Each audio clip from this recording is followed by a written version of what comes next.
Students, अब हम कर रहे हैं क्लास 10th एक्सरसाइज 1.2। इसका इसमें एग्जाम्पल जो है, फर्स्ट एग्जाम्पल है कंसीडर द नंबर 4 की power n where n is the natural number. Check करना है केवल whether there is any value of n for which 4 की power n end with the digit 0। Okay, कह रहा है कि 4 की पावर n में n आपका एक नेचुरल नंबर है। 4 की एग्जाम्पल 1 है ये आपका।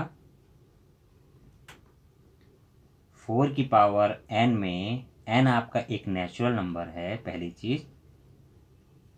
और इसका जो रिजल्ट आ रहा है n की वो वैल्यू हमें फाइंड करनी है जिसके रिजल्ट में हमें 0 ऑप्टेन होता हो। अब 0 हमें ऑप्टेन कब होगा? या तो वो 10 की वैल्यू हो यानी 10 हो, या वो वैल्यू 20 हो, या वो वैल्यू 100 हो। ठीक है, इस टाइप की कोई वैल्यू हमारे पास आती हो और वो साथ में ज़ीरो में एंड में ज़ीरो आता हो। ठीक है, तो ये हमारे पास इस वैल्यू के लिए पॉसिबल नहीं है। क्यों पॉसिबल नहीं है? क्योंकि 4 की पावर n को हम कैसे डिनोट कर सकते हैं? 4 की पावर n को हम 2 इंटू 2 की पावर और n की फॉर्म में डिनोट कर सकते हैं। ठीक है, अब आप देखिए कि 2 की पावर 2, ठीक, ये कभी भी आप जब भी मल्टीप्लाई करेंगे तो 0 की फॉर्म में नहीं आएगा। ठीक है, अगर यही वैल्यू आपकी 2 की पावर 5 की फॉर्म में होती, जहां n हमारे पास एक वैल्यू होती 1, तो ये हमारे पास आ जाता। ठीक, तो यहाँ पर 4 की पावर n ऐसी वैल्यू बन ही नहीं सकती इसकी जो आपका एंड में हमें रिजल्ट की फॉर्म में 0 ऑप्टेन करता हो। ठीक है, तो 4 की power n can not be return in the form of ending 0। ठीक है, इस फॉर्म में होता तो आ जाता। ठीक, तो आई होप कि आपको ये एग्जांपल अच्छी तरह समझ में आ गया होगा। बस आपको इस वैल्यू को ब्रेक करना है और वो देखना है कि 2 की पावर 5 2 इंटू 5 के फॉर्म में है कि नहीं। अगर 2 इंटू 5 के फॉर्म में है तो वो ऑब्वियसली आएगा ही आएगा। इस पे हमारी थ्योरम भी बेस्ड है। ठीक है ना, अब हम करते हैं एग्जाम्पल 2। एग्जाम्पल 2 में हमारे को क्या कहता है? Find the LCM and HCF of 6 and 20 by prime factorisation method. Prime factorisation method क्या कहता है? यहाँ पे जो हमें स्टेप्स हैं वो है आपके, वो लिखवाता हूँ मैं आपको। प्राइम फैक्टराइजेशन मेथड यानी कि एक मेथड होगा और इसका भी जो हम यहाँ पे यूज़ कर रहे हैं वो एचसीएफ और एलसीएम निकालने में कर रहे हैं। ठीक है ना, अब लेमा मेथड से हम एचसीएफ निकालते थे और प्राइम फैक्टराइजेशन मेथड से हम एचसीएफ और एलसीएम दोनों को ही निकाल सकते हैं। ठीक है, तो प्राइम फैक्टराइजेशन मेथड में होता है क्या है? आपको कोई भी डिजिट दी है, जैसे मेरे को 6 डिजिट दी हुई है और दूसरी वैल्यू दी हुई है 20। ठीक है, अब 6 और 20 को मुझे फैक्टर्स बनाने हैं। 6 और 20 के मैंने करने हैं फैक्टर्स। ये होता है फैक्टराइजेशन का मेथड। सबसे पहले हम लोएस्ट वैल्यू से चलते हैं, डिवाइड करेंगे। 2 3 ज़ा 6। अब ये नहीं जाएगा, ये 3 से जाएगा। 3 1 ज़ा 3 और 1 1 ज़ा 1। तो यहाँ पर मैं लिख रहा हूँ 2 इंटू 3 इंटू 1 और मैंने यहाँ एक इक्वल लगा दिया। ये बताऊँगा मैं बाद में कि क्यों लगाया। दूसरी वैल्यू जो हमारे पास 20 है उसके लिए भी लेके चलते हैं और उसको फैक्टराइजेशन करते हैं। तो वो फैक्टर है हमारा 2 10 ज़ा 20, 2 5 ज़ा 10, 5 1 ज़ा 5। ठीक है, ज़ा 1।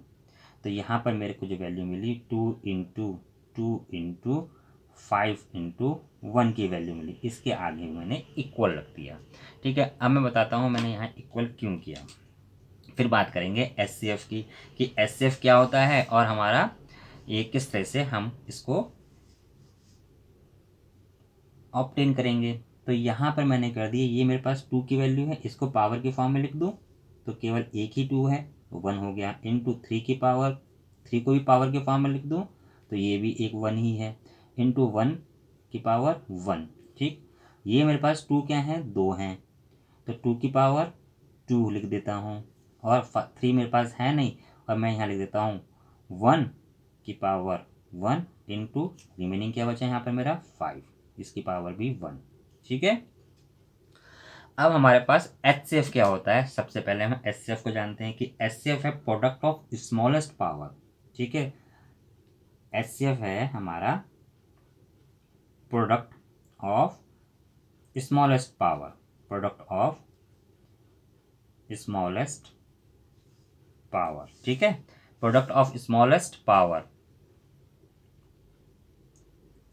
पावर इन बोथ डिजिट्स,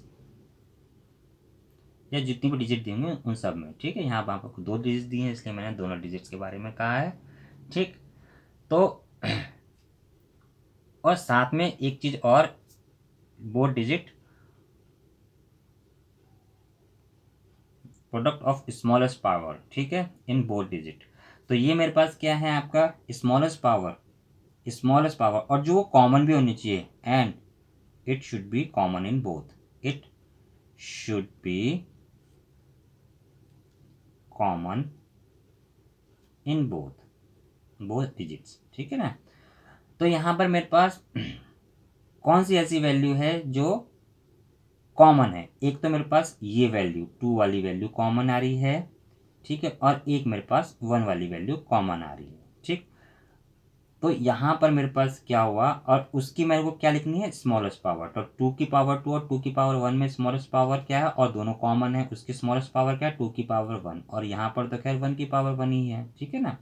तो ये मेरे पास हो गया 2 इन 2 की power 1 will give the 2 and 1, तो ये मेरा हो गया 2 हो गया मेरा HCF। ठीक है, अब निकालते हैं LCM।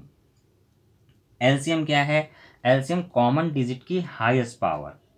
ठीक, उसका उल्टा, लेकिन बस एक चीज और इंक्लूड हो जाएगी, कॉमन डिजिट्स की हाईएस्ट पावर, या highest power of the common digits. ठीक है, इनटू जो रिमेनिंग वैल्यूज है हमारे पास, रिमेनिंग वैल्यू। तो common digit of highest power, अब इन दोनों में जो कॉमन डिजिट है वो क्या है, 2 है भाई, और उसकी जो हाईएस्ट पावर वो क्या है, वो 2 की पावर 2 है। ठीक है, बाकी क्या है, बाकी तो और कुछ, बाकी एक 1 भी है हमारे पास। ठीक, वैल्यू उनकी हमारी इक्वल ही है, 1 की पावर 1 और 1 की पावर 1। ठीक, अब बाकी रिमेनिंग जो डिजिट्स हैं वो क्या क्या हैं, वो रिमेनिंग डिजिट मेरे पास हैं, एक तो 3 की पावर 1 है, और एक मेरे पास 5 की पावर 1 है। तो ये क्या है, रिमेनिंग डिजिट्स हैं। तो अब मैं इसको सिंप्लीफाई कर लेता हूँ, 2 की power 2 will give the 4 into 1 into 3 into 5। Okay, ये मेरे को देगा 4 3 जा 12, 12 5 जा 60। तो ये मेरा आ गया आपका LCM। ठीक है, अब यहीं पे मैं इसको और थोड़ा सा एलोबरेट कर देता हूँ। यहीं अगर मुझे जस्टिफिकेशन पूछता है कि ये जो वैल्यूज़ आई हैं वो सही हैं कि नहीं है, तो जस्टिफिकेशन में क्या करूँगा मैं, आपका product of LCM into HCF, और जो हमारी क्या हुई है, गिवन है। अब गिवन क्या थी हमारे पास, 6 और 20 तो गिवन थी, तो 6 इंटू 20 गिवन है, और हमारे पास वैल्यू क्या क्या आई है यहाँ पर, प्रोडक्ट LCM क्या है, LCM 60 है, ये LCM। ठीक है, इसको मैं ग्रीन से दिखाता हूँ ताकि और इजी हो जाए आपको। ये जो हमारा है 60, और HCF क्या है, वो 2 है। जब मल्टीप्लाई करें तो 60 इंटू 20 वो क्या है, 120। ठीक है, जो कहाँ से ऑप्टेन हुआ, जब हमने प्राइम फैक्टराइजेशन किए, और ये वैल्यू हमारी क्या थी, गिवन थी, जो हमें क्वेश्चन में दी है। ये क्या हुआ, 6 इंटू 20 120। तो जब इक्वल आ गए दैट मीन कि हमारा LCM और HCF ओके है। ठीक है, इस तरीके से हम करेंगे। और कुछ मैं आपको इसमें एग्जांपल दे दूँ, एग्जांपल क्या, कुछ इसमें स्टेप्स दे दूँ कि स्टेप्स क्या, इसमें बहुत इंपॉर्टेंट स्टेप्स हैं। एक चीज़ तो ध्यान रखिएगा कि जिस वैल्यू के लास्ट में, जैसे हमने ये 6 20 30 35 या कोई वैल्यू 33, ऐसी कोई वैल्यू ली, और किस तरह से ये फैक्टराइजेशन हो सकता हो इजीली, और किस डिजिट से ये आराम से फैक्टर्स बन सकते हो, तो आप देखिएगा कि यहाँ पर आपका क्या है, यहाँ पर है आपका इवन नंबर। ठीक है, इवन क्या है, इवन वैल्यूज़, जो इवन वैल्यूज़ हैं वो 2 से डिविजिबल होंगी ही होंगी, पहली चीज़। ठीक है, इंक्लूडिंग ज़ीरो भी है उसमें। इसके अलावा अगर जो कौन सी वैल्यू 3 से डिविजिबल हैं, जिनके हम पूरी डिजिट ले लें और उनको ऐड कर लें, अगर ऐड करके वो 3 से जा रहे हैं, जैसे 33 है, जैसे सिंपल एग्जांपल ले लिया, अगर मैं 33 को ऐड कर लूँ, या आपके सिर्फ नॉलेज के लिए 3 + 3 = 6 हो गया, तो 6 3 के टेबल में जाता है, इसका मतलब ये 3 से जाएगा ही जाएगा, तो कन्फ्यूज़न मत लेना, ठीक है। अगर वहाँ 0 और 5 हो लास्ट में 0 और 5 हो, तो वो 5 से भी डिविजिबल होगा, ठीक। ऐसे ही आपका 7 की टेबल आप अच्छी तरह से याद कर लीजिएगा कि 7 वाली वैल्यूज़ भी बहुत ज़्यादा पूछी जाती हैं एग्ज़ाम्स में, ठीक है।